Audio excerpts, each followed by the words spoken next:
அனைவருக்கும் வணக்கம். இது மணற்கேணி சிவி சான்றிதழ் சரிபார்ப்பு வெற்றிகரமாக நிறைவடைஞ்சிருக்கு.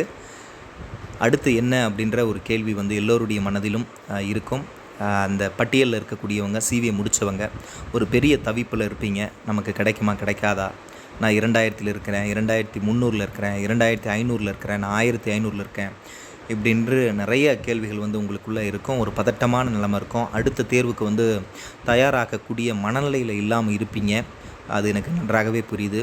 இந்த வீடியோ இந்த காரணத்துக்காக தான் நான் போடுறேன். இன்றைக்கி 3 விஷயங்களை பற்றி இந்த வீடியோவில் நம்ம பார்க்க போகிறோம். ஒன்று ஃபைனலிஸ்ட்டு எப்போ, ரெண்டாவது இவங்க வெர்டிக்கல் ரிசர்வேஷனை எப்படி ஃபாலோ பண்ண போகிறாங்க, யாருக்கு கூடுதல் வாய்ப்பு, பெண் ஆசிரியர்களுக்கா ஆண் ஆசிரியர்களுக்கா இந்த வெர்டிக்கல் ரிசர்வேஷனால், அடுத்து பணி ஆணை எப்போது, பணி நியமன ஆணை எப்பொழுது, இந்த 3 கேள்விகளை நம்ம பார்க்க போகிறோம்.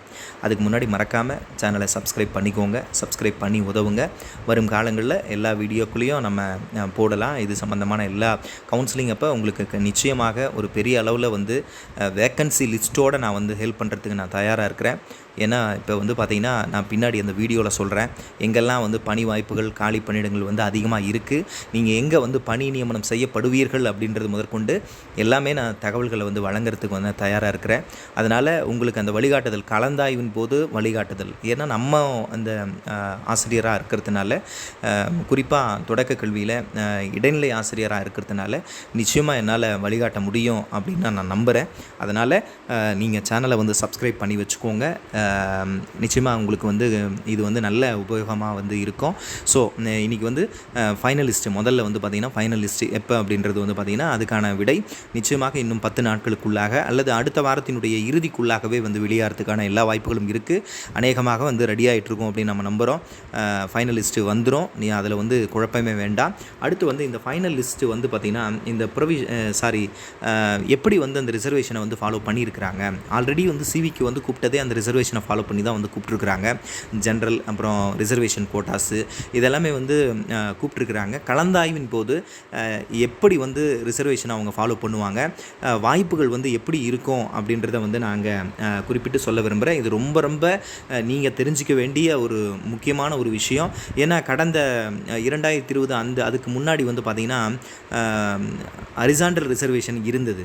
ஹரிசாண்டல் ரிசர்வேஷன் இருந்தப்போ எப்படி இருந்தது அப்படின்னா, முதல்ல பார்த்திங்கன்னா ஒரு லேடி டீச்சர், ஒரு பெண்ணாசிரியர் பிஎஸ்டிஎம் வச்சுருக்கிறார் அப்படின்னு சொன்னால், இப்போ பார்த்திங்கன்னா இந்த எஸ்சியை எடுத்துக்கலாம் நம்ம. இப்போ எஸ்சி பார்த்திங்கன்னா ஜென்ரல் இருக்குது, எஸ்சி உமன் இருக்குது, எஸ்சி பார்த்திங்கன்னா உமன் பிஎஸ்டிஎம் இருக்குது, அப்புறம் எஸ்சி ஜென்ரல் பிஎஸ்டிஎம் இருக்குது. இந்த 4 கேட்டகரி இருக்குது. ஒரு பெண்ணாசிரியர் இருக்காங்க அப்படின்னா, அவங்க பிஎஸ்டிஎம் வச்சுருந்தாங்க அப்படின்னா, கடந்த ரிசர்வேஷனில் பார்த்திங்கன்னா ஹரிசாண்டல் ரிசர்வேஷன் அப்படின்னு சொல்லுவாங்க. அந்த ரிசர்வேஷனில் அவங்க நேரடியாக அந்த பிஎஸ்டிஎம் வச்சுருந்தாலும் கூட எஸ்சி ஜென்ரலில் உட்காந்துக்குவாங்க. எஸ்சி ஜென்ரலில் தான் முதல்ல ஃபில் பண்ணிகிட்டு இருந்தாங்க.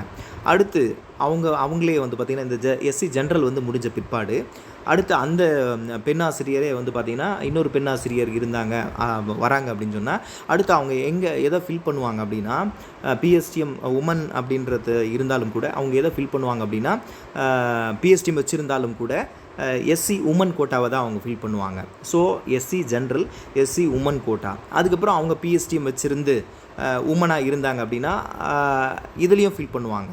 எஸ்சி உமன் பிஎஸ்டிஎம்மில் ஃபில் பண்ணுவாங்க. சரி, ஆண் ஆசிரியர்கள் எங்கே தான் வருவாங்க இதில் அப்படின்னா ரொம்ப ரொம்ப குறைவாக இருப்பாங்க. ஏன்னா இப்போயும் வெர்டிகல்லையும் 4 வாய்ப்புகள் பெண்ணாசிரியர்களுக்கு இருக்குது. எஸ்சி ஜென்ரல்லையும் இருக்குது, எஸ்சி உமன்லேயும் இருக்குது, எஸ்சி உமன் பிஎஸ்டிஎம்லையும் இருக்குது, ஜென்ரல் பிஎஸ்டிஎம்லையும் இருக்குது. ஆனால் இப்போ அந்த பிஎஸ்டிஎம் வச்சுருந்தா, வெர்டிகலில் வச்சுருந்தா, முன்னாடி பார்த்திங்கன்னா எஸ்சி ஜென்ரல்லையும் போவாங்க, எஸ்சி உமன்லேயும் போவாங்க, எஸ்சி உமன் பிஎஸ்டிஎம்லையும் போவாங்க, எஸ்சி பிஎஸ்டிஎம்லையும் போவாங்க. ஸோ எல்லா இதுலேயும் டாமினேஷன் பெண்ணாசிரியர்கள் அதிகமாக இருந்தது. இப்போ பார்த்திங்கன்னா வெர்டிக்கலில் ஓரளவு தான் குறைஞ்சிருக்கு, பெரிய அளவில் குறையில, ஓரளவு குறைஞ்சிருக்கு. ஆண் ஆசிரியர்கள் கொஞ்சம் வருவதற்கான வாய்ப்புகள் இருக்கிறத நம்ம பார்க்குறோம். இப்போ எப்படி ஃபாலோ பண்ண போகிறாங்க அப்படின்னா, வெர்டிக்கல் ரிசர்வேஷனில்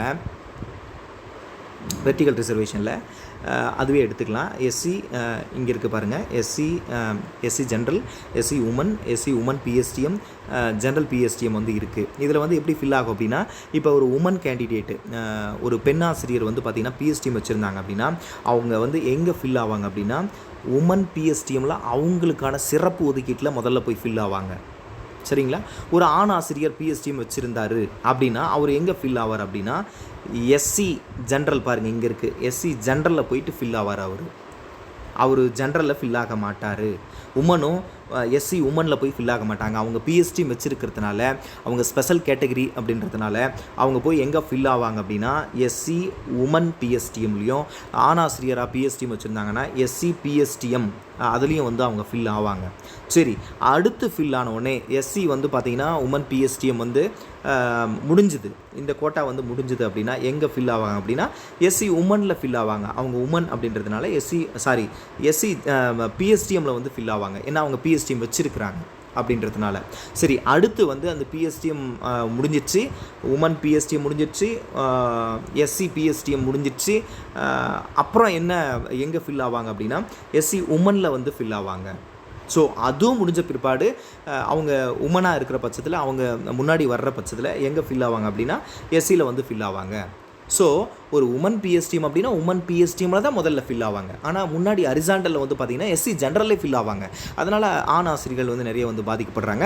இப்போ அவங்க கேட்டகரி, அவங்களுக்கு கீழே ஒரு ஆள் வந்துட்டார், ஒரு பிஎஸ்டிஎம் இல்லாமல் இருந்தார் அப்படின்னா அவர் எஸ்சி ஜென்ரலில் வந்து ஃபில் ஆக போகிறாரு.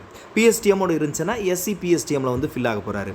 அப்போ ஆண் ஆசிரியர்களுக்கு எத்தனை வாய்ப்புகள் அப்படின்னா 2 வாய்ப்புகள் தான். பெண்ணாசிரியர்கள் எத்தனை வாய்ப்புகள் அப்படின்னா 4 வாய்ப்புகள் வந்து இருக்குது. இதில் கூடுதல் பலம் வந்து பார்த்திங்கன்னா நமக்கு தெரியும் 50% வந்து பெண் ஆசிரியர்களுக்கு வந்து இடஒதுக்கீடும் இருக்குது அப்படின்றது நமக்கு நல்லாவே தெரியும். ஸோ அதிகமாக வந்து இப்போயும் வந்து டாமினேஷன் பண்ண போகிறது வந்து பெண் ஆசிரியர்கள் தான். ஏன்னா தொடக்க கல்வித்துறையில் அவர்கள் தான் வந்து நிறைய பணிபுரியணும் அப்படின்னு அரசாங்கமும் வந்து விரும்புது போல். ஸோ அதனால் வந்து இது நல்ல ஒரு விஷயந்தான். ஏன்னா அந்த தாய்மை குணம் வந்து அவர்கள்கிட்ட தான் இருக்கும் அப்படின்னு அரசும் நினைக்குது. அது உண்மையும் கூட தான், அது ஏற்றுக்கொள்ள வேண்டியது தான். ஆனால் இந்த முறை வந்து பார்த்திங்கன்னா கிட்டத்தட்ட ஒரு 100 பணியிடங்கள் வந்து இருக்குது. ஒரு 100 பணியிடங்கள் வந்து இருக்குது அப்படின்னா உதாரணத்துக்கு அதில் வந்து நிச்சயமாக வந்து பார்த்திங்கன்னா 50 வந்து பெண்களுக்கு போயிடும். மீதி இருக்கக்கூடிய quotas general and PSTM, general PSTM and general quotas வந்து பார்த்திங்கன்னா அதில் ஒரு 50 இடங்கள் இருக்கும் இல்லைங்களா? அந்த 50 இடத்துலையும் கிட்டத்தட்ட 25 பேர் பெண்கள் வந்துடுவாங்க, அல்லது 30 பேர் பெண்கள் வந்துடுவாங்க. அப்போ 80% வந்து பார்த்திங்கன்னா பெண்ணாசிரியர்கள் வந்து இந்த பணி வாய்ப்பை வந்து பெறுவதற்கான நிறைய வாய்ப்புகள் இருக்குது. 20% வந்து ஆணாசிரியர்கள் வந்து பெறுவதற்கான வாய்ப்புகள் வந்து இருக்குது. ஸோ அவங்களுக்கு 4 வாய்ப்புகள், ஆணாசிரியர்களுக்கு வந்து 2 வாய்ப்புகள் அப்படின்றத நான் தெளிவாக சொல்லியிருக்கிறேன் அப்படின்னு நினைக்கிறேன். குழப்பிருந்தால் மன்னிச்சுக்கோங்க. இன்னொரு முறை கூட நீங்கள் சொல்லுங்கள், கமெண்ட்டில் கூட சொல்லுங்கள். நான் அடுத்த வீடியோ கூட நான் தெளிவாக அந்த ரிசர்வேஷன் எப்படி ஃபாலோ பண்ண போகிறாங்க அப்படின்றது பார்க்குறேன். முதல்ல வந்து திரும்ப நான் ஷார்ட்டாக சொல்லிடுறேன். முதல்ல வந்து பிஎஸ்டிஎம் வச்சுருந்தா ஒரு உமன் கேண்டிடேட் வந்து பார்த்திங்கன்னா உமன் பிஎஸ்டிஎம்மில் தான் உட்காருவாங்க. அடுத்து வந்து பிஎஸ்டிஎம் வச்சுருந்து இந்த உமன் கோட்டா வந்து முடிஞ்சிருச்சு அப்படின்னா இந்த கோட்டா பிஎஸ்டிஎம் ஜென்ரல் கோட்டாவில் வந்து ஃபில் ஆவாங்க. இதுவும் முடிஞ்சிருச்சு அப்படின்னா உமன் கோட்டாவில் வந்து ஃபில் ஆகும். இதுவும் முடிஞ்சிச்சு அப்படின்னா அவங்க ஜென்ரல் கோட்டாவில் வந்து ஃபில் பண்ணுவாங்க. ஒரு ஆசிரியர் வந்து ஒரு ஆண் ஆசிரியர் வந்து பார்த்திங்கன்னா பிஎஸ்டிஎம் வச்சுருந்தாருன்னா ஃபஸ்ட்டு வந்து பார்த்திங்கன்னா ஜென்ரலில் தான் வந்து ஃபில் ஆவாங்க. ஜென்ரல் ரிசர்வேஷனில் பிஎஸ்டிஎம்மில் வந்து ஃபில் ஆவாங்க. அது முடிஞ்ச பிற்பாடு தான் ஜென்ரல் கோட்டாவுக்கு வந்து வருவாங்க அவங்க. சரிங்களா? இதுதான் ரிசர்வேஷன்.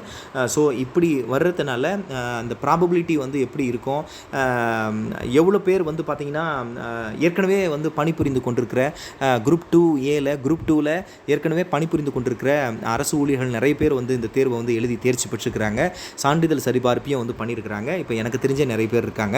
அதே போல் இதில் வந்து கல்லர் பள்ளிகள், அப்புறம் சிறுவர் சீர்திருத்த பள்ளிகள் அதெல்லாம் பணிபுரிந்து கொண்டிருக்கிற ஆசிரியர்களும் வந்து எழுதியிருக்கிறாங்க. அவர்கள் வந்து 2016 அப்பாயின்மெண்ட் ஆகியிருக்கிறாங்க சிறுவர் சீர்திருத்த பள்ளியில். அந்த ஆசிரியர்கள் வந்து பள்ளிக்கல்வித்துறைக்கு வந்து வரணும் அப்படின்றதுனால இந்த தேர்வை வந்து எழுதி காத்திருக்கிறாங்க. சம்பளம் வந்து கூடுதலாக வந்து கிட்டத்தட்ட எத்தனை வருஷம் சர்வீஸு, 8 வருஷம் சர்வீஸ் ஆனாலும் கூட எதனால் வந்து இங்கே வராங்க அப்படின்னா ஒரு பணி அழுத்தமாக கூட வந்து இருக்கலாம். அதனால் அவர்களும் வந்து வராங்க. அவர்கள் வந்து எடுப்பாங்களா, ஊதியத்தை வந்து மீண்டும் ஆரம்பத்திலிருந்து பெறணுமே அப்படின்னு சொல்லிட்டு எடுப்பாங்களா அப்படின்னு எனக்கு தெரியல. அதே போல் இப்போ அந்த குரூப் 2ல் போனவங்க, அதுக்கு முன்னாடி போனவங்க எல்லாருமே வந்து பார்த்திங்கன்னா அவங்க ஆல்மோஸ்ட் இந்த ஸ்கேலை தாண்டி இருப்பாங்க. நம்ம ஸ்கேல் நமக்கு தெரியும் 20,600 அப்படின்றது. குரூப் 2A அந்த கேடரும் வந்து பார்த்திங்கன்னா 20,600 அப்படின்ற ஒரு ஸ்கேலில் தான் வந்து அவங்களும் இருக்காங்க. ஸோ இன்க்ரிமெண்டெல்லாம் அவங்க வாங்கியிருப்பாங்க. ஸோ அதை விட்டுட்டு அங்கே வந்து ப்ரொமோஷன் வந்து டக்குன்னு கிடைக்கும். ஒரு 7-8 வருஷத்துலேயே ப்ரொமோஷன் கிடைக்கும். ஆனால் இங்கே 2012 டெட் பேட்ச் வந்து பேட்ச் வந்து போட்டாங்க. அதில் 13 ஆண்டுகள் வந்து ஆகுது. ஆனால் ப்ரொமோஷன் வந்து போனது 1%, 2% தான். ஸோ ப்ரொமோஷன் வாய்ப்புகள்ன்றது இனிமேல் வந்து வர்றதுக்கான வாய்ப்புகள் இருக்குது. அந்த தீர்ப்பு உச்சநீதிமன்றத்தில் இருக்கிற தீர்ப்பு வந்து வந்துருச்சுன்னா இனிமேல் வருவதற்கான நிறைய வாய்ப்புகள் வாய்ப்புகள் இருக்குது. அதை பற்றி அடுத்து நான் சொல்கிறேன் நான்.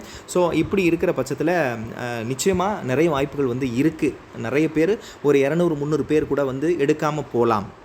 அதே போல் குவாலிஃபைடு ஆகாமல் சர்டிஃபிகேட் வெரிஃபிகேஷனில் வந்து சரியான சான்றிதழ்களை வந்து சமர்ப்பிக்காதவங்க, இந்த மாதிரி நிறைய காரணங்களால் நிறைய பேர் வந்து வெளியே போகலாம். ஸோ இவங்க வந்து 1:1.25 வந்து கூப்பிட்ருக்குறாங்க. கிட்டத்தட்ட 600லேருந்து 700 பேரை வந்து கூடுதலாக கூப்பிட்ருக்குறாங்க இல்லைங்களா. இதில் நிச்சயமாக வந்து பார்த்திங்கன்னா இன்னும் ஒரு 300 பேர், இந்த 300 பேர் வெளியே போக வேண்டியவங்க ஒரு 700 பேர் இல்லையா. ஏற்கனவே பணி புரிந்து கொண்டிருப்பவங்க வந்து இந்த பணிக்கு வராமல் போகிறதுக்கு கூட வாய்ப்பு இருக்குது. ஸோ 200 பேராவது வந்து இதிலிருந்து இன்னும் கூடுதலாக பணி வாய்ப்பு கிடைப்பதற்கு வாய்ப்பு இருக்கிறதா நம்ம வந்து பார்க்குறோம். அது பொறுத்திருந்து தான் வந்து பார்க்கணும்.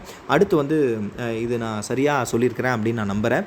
அடுத்து வந்து பார்த்திங்கன்னா எப்போ வந்து பணி ஆணை வந்து வழங்கப்படும் அப்படின்ற ஒரு கேள்வி நிச்சயமாக எழுதி வச்சுக்கோங்க.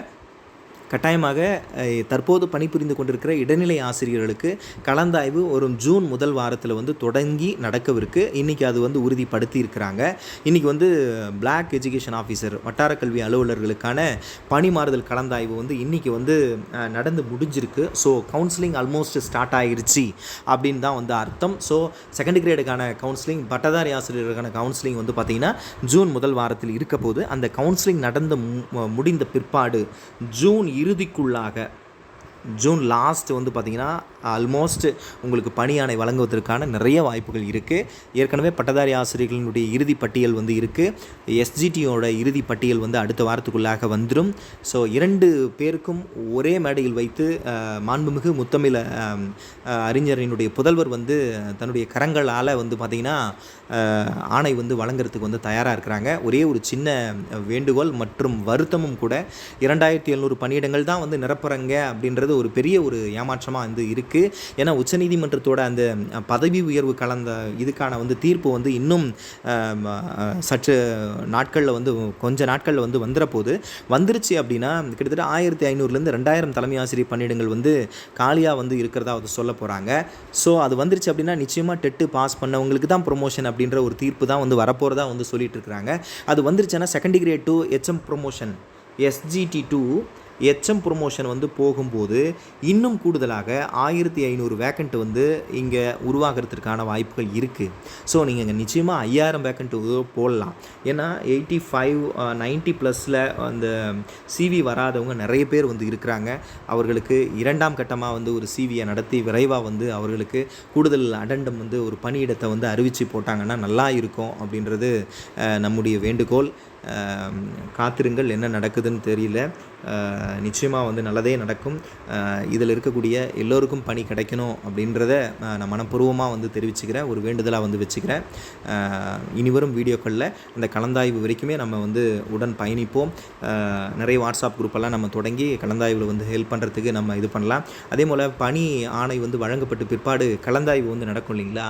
அந்த கலந்தாய்வில் நிச்சயமாக அநேகமாக சவுத் சைடில் ஒரு வேக்கண்ட் கூட இருக்காது.